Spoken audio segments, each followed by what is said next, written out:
예레미야 14장 7절부터 9절까지 말씀을 먼저 함께 같이 읽어보겠습니다. 7절입니다. 여호와여, 우리의 죄악이 우리에게 대하여 증언할지라도 주는 주의 이름을 위하여 일하소서. 우리의 타락함이 많으니이다. 우리가 주께 범죄하였나이다.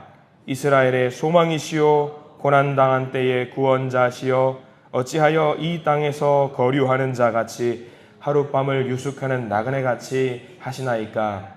어찌하여 놀란 자 같으시며 구원하지 못하는 용사 같으시니이까? 여호와여, 주는 그래도 우리 가운데 계시고 우리는 주의 이름으로 일컬음을 받는 자이오니 우리를 버리지 마옵소서. 아멘. 이 말씀 가운데 하나님 은혜가 넘치기를 기도하고 소망합니다. 기도하는 마음으로 먼저 고백합니다. 하나님과 동행하겠습니다. 아멘. 우리 옆 사람 축복하면서 하나님과 동행하십시오. 할렐루야. 하나님과 동행하는 복된 날 되시기를 소망합니다. 그래요. 예레미야 14장 말씀을 함께 보게 됩니다. 오늘 말씀은요, 좀 슬픈 말씀들이 많이 기록되어 있는 것 같아요. 진노하심, 하나님이 진노하셨다라는 내용이 담겨 있고요. 동시에 하나님 진노하셨으니까 그 진노를 당한 백성들이 탄식하고 안타까워하고 속상해하는 장면들이 좀 기록이 되어 있습니다. 14장 오늘부터 시작해서 15장 그리고 16장까지의 말씀은 3장에 이어서 인간의 탄식이 잔뜩 좀 기록이 되어 있더라고요. 탄식이라고 하는 것이 속상한 거잖아요. 가슴 아픈 거, 속상하고 고통당하고 눈물 나고 하는 그런 내용이거든요. 14장과 15장, 16장 사람들이 탄식을 하는데 왜 탄식을 할까요? 이유가 있겠죠. 이유가 있기 때문에 탄식을 하겠죠. 14장과 15장, 16장을 보면은요, 그 탄식의 이유는요, 하나님의 심판이 있기 때문에 사람들이 속상해하는 그런 장면이 기록이 되어 있어요. 그래서 여러분들 14장 제목, 표제요. 제목이죠. 제목을 보시면 뭐라고 나와 있냐면 칼과 기근이라고 되어 있어요. 제목부터가 우리의 마음을 조금 어렵게 하고 좀 불편하게 하는 경향이 좀 있습니다. 우리가 칼과 기근. 1절부터 이제 어떤 말씀이 어떤 그런 심판의 내용이 담겨 있는지 우리가 한번 좀 볼 필요가 있는 것 같아요. 자, 1절 말씀 보시면 이렇게 나와 있어요. 1절은 같이 읽어봅니다. 가뭄에 대하여 예레미야에게 임한 여호와의 말씀이니라. 가뭄의 동그라미 표시를 한번 좀 해 두셨으면 좋겠어요. 겉으로 표면적으로 드러나는 것은 가뭄이에요. 가뭄. 가뭄은 비가 오지 않는 거잖아요. 기근이라고도 하고요. 이스라엘 백성들이 생각하고 있는 가뭄은 우리가 생각하는 것과 좀 차원이 좀 다른 이야기입니다. 우리는 강이라고 있는 것도 있고 저수지라는 개념도 있어서 물을 보관할 수 있는 시설들이 있잖아요. 근데 이스라엘은요, 팔레스틴 지역은요, 가뭄, 물이 없다라는 것은 그 땅은요, 비가 오면은 잠깐 물이 있는 것처럼 보여요. 좀 물이 좀 차오르는 것처럼 보이기도 하는데 땅이 구멍이 슝슝슝 뚫려 있는 땅이라서 쫙 빠져요. 그냥 쫙 빠져 있기 때문에 물을 쉽게 보관한다라는 것이 쉬운 것이 아니에요. 성경에서 여러분들 들어보시는 거 아셨겠지만 이른 비와 늦은 비에 대한 이야기 들어보셔서 아실 거예요.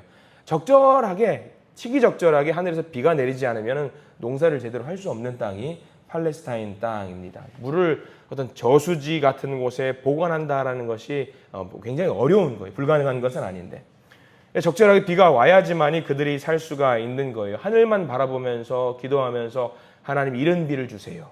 또는 늦은 비를 주세요 해가지고 적절하게 하나님께 비를 요청하는 그런 삶이 그들의 삶이었거든요. 그래서 그들에게 이렇게 가뭄이 찾아온다, 기근이 찾아온다. 이건 대책이 없는 거예요. 살지 못하는 그런 겁니다. 그 가뭄으로 인해서 탄식합니다. 가뭄이 왔기 때문에 탄식하는데 이 탄식의 말씀이 2절과 3절이거든요. 2절과 3절 같이 읽어볼까요? 어떤 식으로 탄식을 하는지 성경에 나와 있어요. 자, 2절 말씀 읽어봅니다. 유다가 슬퍼하며 성문의 무리가 피곤하여 땅 위에서 애통하니 예루살렘의 부르짖음이 위로 오르도다. 3절입니다. 귀인들은 자기 사환들을 보내어 물을 얻으려 하였으나 그들이 우물에 갔어도 물을 얻지 못하여 빈 그릇으로 돌아오니 부끄럽고 근심하여 그들의 머리를 가리며 라고 나와 있어요. 심지어 3절 보면은 귀인들이라고 하는 것이 돈 좀 있는 사람들이에요. 잘 먹고 잘 산다라고 하는 사람들도 물이 없는데 어떻게 해요? 물이 없는데. 돈이 많다라고 해서 돈으로 살 수 있는 것이 아니기 때문에. 그리고 지금 14장 말씀에 있는 그 기록은 예루살렘이거든요. 수도예요, 수도. 수도에도 이렇게 물이 없다라고 하는 거죠. 서울에 있는 한강이 말라 비틀어진 상황을 상상할 수 없을 거예요. 우리 울산하고 비교하면 어떻게 될까요? 가뭄이 와서 물이 없다. 태화강이 마르는 거 상상해 본 적 있으세요? 아마 그건 안 될 거예요. 왜냐하면 바다랑 연결되어 있기 때문에 그건 안 되겠죠. 근데 아무튼 그만큼 비가 오지 않는 상황, 생명을 연장할 수 없는 상황이 지금 이제 이스라엘 백성들에게 처한 이 상황이라고 하는 거죠. 근데 아까 제가 가뭄에 대해서 가뭄이라는 그 1절에 가뭄에 동그라미 표시를 해달라고 말씀을 좀 드렸습니다.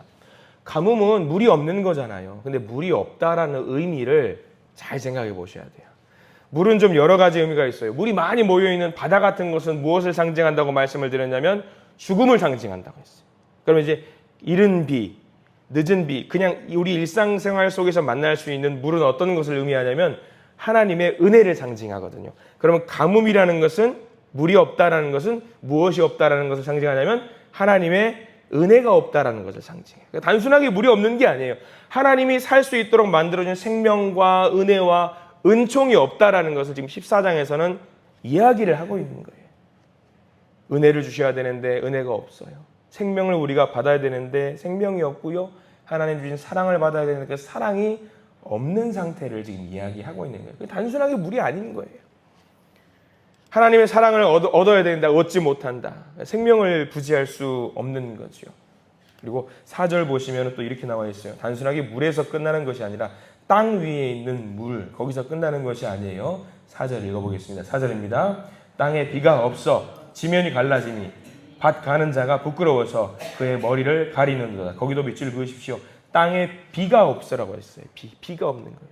이것도 마찬가지 비는 무엇을 말할까요? 하나님의 은혜를 말하는 거예요. 단순하게 마시는 물을 의미하는 게 아니라 하나님의 은혜가 없는 상태를 말하는 거죠. 심각한 거예요. 마시는 물이 없는 것도 심각한데 하나님의 은혜를 먹고 사는 그 백성들이 그 은혜가 없다라는 것은 살지 말라는 거예요. 그러니까 탄식할 수밖에 없는 거예요. 이 사람들이. 이런 상황쯤 되면 여러분들은 무엇을 하시겠습니까? 이런 상황에 처하지 말아야 되는 것이 우리 사람의 사람의 어떤 삶이겠지만 이런 상황에 처했을 때에 예레미야가 무엇을 했느냐 우리가 그것을 좀 볼 필요가 있겠지요. 7절 말씀 한번 보시겠습니다. 7절. 자, 7절 말씀도 밑줄 다 그으셔요. 중요한 말씀이고요. 유명한 말씀이에요. 자, 7절 같이 읽어봅니다. 여호와여 우리의 죄악이 우리에게 대하여 증언할지라도 주는 주의 이름을 위하여 일하소서. 우리의 타락함이 많으니이다. 우리가 주께 범죄하였나이다 라고 나와 있어요. 철면피예요. 얼굴에 철면피 쫙 깔고 이야기하는 거예요. 우리의 죄악이 우리에게 대하여 증언할지라도. 그러니까 이게 무슨 말이냐. 하나님 제가 죄인인 거 알아요. 하나님 저 벌 받아야 될 사람인 거 알지만 하나님 우리를 이렇게 내버려 두지 마세요 라고 지금 이야기를 하고 있는 거 아니겠습니까? 세상의 사람들은요 우상을 숭배하고 세상 권력 의지하려고 했던 이스라엘 백성들, 그러나 예레미야는 그거 아니었어요. 이렇게 가뭄의 때에 하나님의 은혜가 없는 바로 이 때에 철저하게 누구를 찾았냐? 하나님을 찾았다라고 하는 겁니다. 7절 제일 앞에 여호와여의 동그라미 표시해 두셔야 돼요. 여호와여. 누구를 찾았다? 여호와 하나님을 찾았다라고 하는 거예요. 우리가 기도할 때 주여라고 외치는 것과 비슷한 맥락 같아요. 그리고 7절 말씀에서 중요한 거 나오죠. 여호와여 하면서 이 모든 가뭄, 하나님의 은혜가 없는 이 상황이 무엇 때문에 일이 펼쳐졌는지 나와요. 무엇 때문인 것 같아요? 우리의 죄악이라고 나와 있어요. 우리의 죄악, 우리의 죄악. 우리의 죄 때문에 우리가 타락함이 많으니이다. 우리의 죄로 인해서 하나님의 은혜가 없는 이 상황이 만들어졌다라고 하는 거죠. 근데 이 말도 잘 봐야 돼요. 우리의 죄, 우리의 타락함이 많으니이다. 우리가 주께 범죄하였나이다 고백하잖아요. 여기에 어디에다가 여러분들 반드시 밑줄을 그어두셔야 되냐면 성경에서 반복되는 말씀은 반드시 중요하다라고 말씀을 드렸습니다. 어디가 무엇이 반복되는지 잘 보셔요. 7절. 다시 한번 천천히 읽어드릴게요. 여호와여 우리의 죄악이 우리에게 대하여 증언할지라도 주는 주의 이름을 위하여 일하소서. 우리의 타락함이 많으니이다. 우리가 주께 범죄하였나이다. 뭐 같아요? 우리라는 말 4번이나 나와요. 우리라는 말.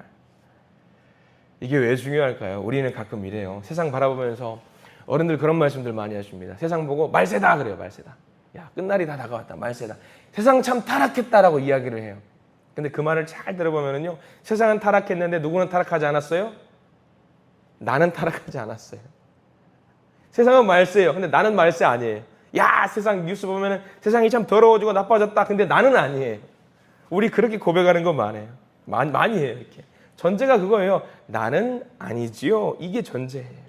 교회도 그렇습니다.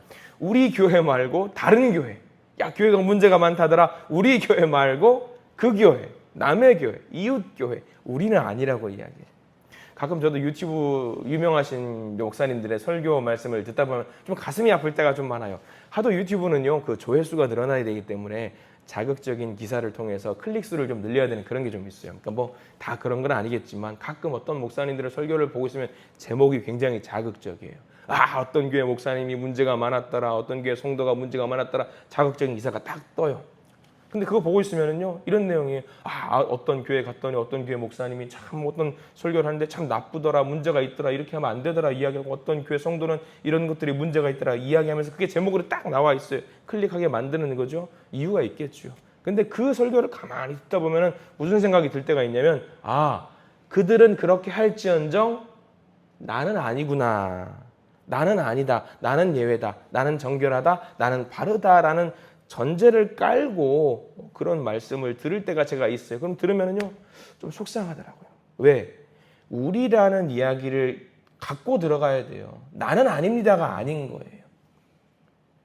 교회가 문제가 있으면 남의 교회가 문제가 있는 게 아니라 우리 교회도 문제가 있는 거예요. 대한민국이 문제가 있으면요, 대한민국이 문제가 있으면 나는 어느 나라 시민이에요? 나는 대한민국 사람이잖아요. 그럼 나도 문제가 있는 거예요. 지금 예레미야가 이야기하고 있는 것이 그거예요. 죄가 있어요. 예레미야 지금 죄 있어요, 없어요? 이 고백을 하면서 죄가 있는 거 없는 거예요. 예레미야는 죄가 없어요. 근데 예레미야는 기도할 때 뭐라고 기도하냐면 우리의 죄. 이스라엘 백성들이 죄를 저질렀고 우상 숭배했어요. 예레미야는 우상 숭배 안 했다니까요. 근데 예레미야는 지금 뭐라고 7절에서 고백하고 있냐면 우리의 죄를 하나님 보시고 우리를 용서하시옵소서라고 그렇게 고백하고 있는 거예요. 이게 귀한 거죠. 교회 공동체에 문제가 있어봐요. 우리 한신교회 예를 들어서 뭐 어떤 문제가 있다고 쳐보죠. 그러면 그 문제는 내 문제 아닌가요? 나하고 전혀 연관되어 있지 않았어요. 그럼 나하고 상관없는 문제예요? 그게 아니라는 거예요. 내 문제예요. 내 문제. 우리의 문제예요. 7절에 우리가 4번 나온다라고 나와 있죠. 철저하게 이건 우리의 문제고 나의 문제. 7절에 4번 나오고요. 9절에도 나와요. 9절도 한번 여러분 좀 이따 읽어볼 텐데 좀 이따 읽어보면서 우리가 몇 번 나오는지 보세요. 9절에는 3번 나와요. 그러니까 7절과 8절 건너뛰고 9절, 7절과 9절만 해서 우리가 7번 나오더라고요. 우리의 잘못입니다. 철저하게 이거는 나의 문제고 우리의 문제, 도움을 구하는 자의 자세가 바로 이런 자세여야 돼요. 교회에서 문제가 생기면은요, 나와 상관이 없는 게 아니라 그건 내 문제가 되어야 되는 거죠. 기도를 하더라도 다른 사람을 위해서 기도하는 것이 아니라 하나님 이건 제 기도 제목이에요 하고 하나님께 올릴 필요가 있는 겁니다. 자, 다시 7절로 돌아가 보시기 바랍니다. 중요한 말씀이 있다라고 말씀드렸어요. 7절 중간에 그러면 어떻게 기도해야 되나? 이거는 하나님의 문제도 아니고 다른 사람의 문제도 아니고 하나님 가만히 계셔주세요. 그것도 아니에요. 7절 중간에 뭐라고 나와 있냐면 주는 주의 이름을 위하여 일하소서라고 나와 있어요. 기가 막힌 기도거든요. 주의 이름을 위하여 일하소서. 지금 예레미야의 기도에서 우리가 볼 수 있는 것처럼 우리가 죄인이고요. 죄인이 무엇을 도와달라고 얼굴에 뭐가 있어야죠. 도와줄 이유도 있어야죠. 자격이 있어야죠. 뭔가 능력도 있고 가치가 있어야지 도와줄 거 아니에요. 근데 버릴 수는 없어요. 버리지 마시고 도와달라고 해요. 염치 없지만 자격 없지만 저를 봐서라도 도와주세요. 그게 아니라 저를 봐서라도 나 볼 거 없어요. 다만 하나님 나를 보는 거 말고 주님의 이름을 위해서 일을 해주세요. 주님의 이름을 위해서. 어제나 오늘이나 변하지 않으시는 그 하나님의 이름을 위해서 일해주세요. 이런 기도. 우리의 기도도 이런 기도가 되어야 돼요. 여러분들. 하나님 이번만 용서해 주시면 제가 잘해볼게요. 우리 이렇게 기도하잖아요. 하나님 한 번만요. 한 번만 좀 해결해 주시면 앞으로 실망시키지 않을게요. 딱 한 번만 용서해 주세요. 이 기도는 뭐냐면 내가 중심이 되는 기도예요. 하나님이 우리의 뭘 보고 그 기도를 들어줘요. 뭘 볼 게 있다고. 뭘 보고 그렇게 넘어가 달라고 하는 거예요. 가끔 어떤 드라마에서 그렇게 하더라고요. 회사에서 큰 계약을 따내야 돼요. 그래서 직원이 가서 계약서 사인을 받으려고 하는데 그쪽 상대방 회사에서 이런 고민 저런 고민을 하는 거예요. 이거는 이래서 안 되지 않겠냐, 저거는 저래서 안 되지 않겠냐. 그래서 직원이 말을 해요. 아유, 저 한 번만 보고 좀 사인 좀 해주세요. 저보고 좀 저를 믿고 한번 해주세요. 상대방 회사에서 말을 해요. 뭐라고 말합니까? 당신 뭘 보고 사인을 해주냐? 당신 뭘 보고 계약을 해주냐? 당신이 뭔데? 마찬가지죠. 하나님, 하나님이 우리에게 물어보는 거예요. 너 뭘 보고 내가 너 봐줘야 되냐? 너 뭘 보고 내가 도대체 이거를 너의 기도를 들어줘야 되냐? 하나님, 저 보는 거 말고요. 하나님의 이름을 보시고 제발 한 번만 넘어가 주세요.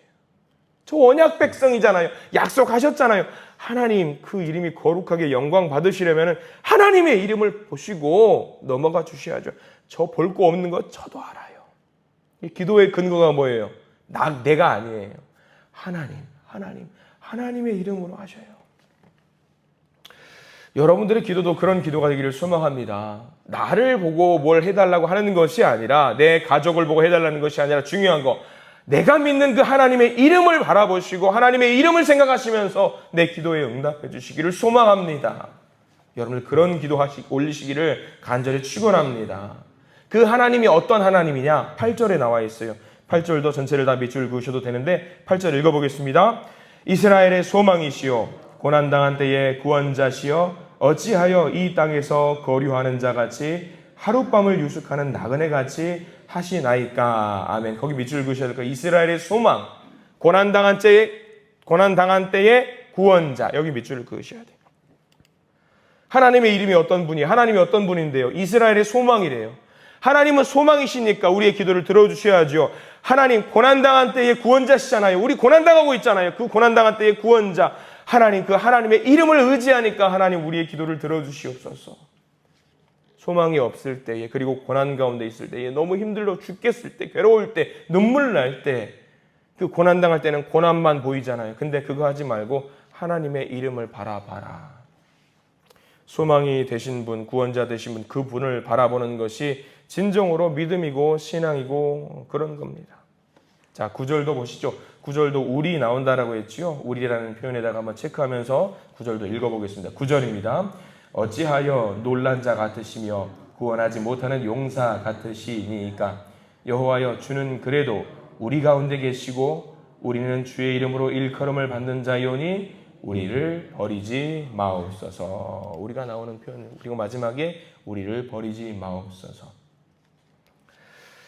우리에게 처한 어떤 고난과 고통과 아픔이 무엇으로 인해서 발생된 것인지 우리가 좀 명확하게 알 필요가 있어요. 오늘 항상 그런 것은 아닐 수 있겠습니다만 14장 말씀에서는 명확하게 그것이 우리의 죄로 인해서 생겼다라고 우리가 그것을 알아차리는 것이 무엇보다 중요합니다.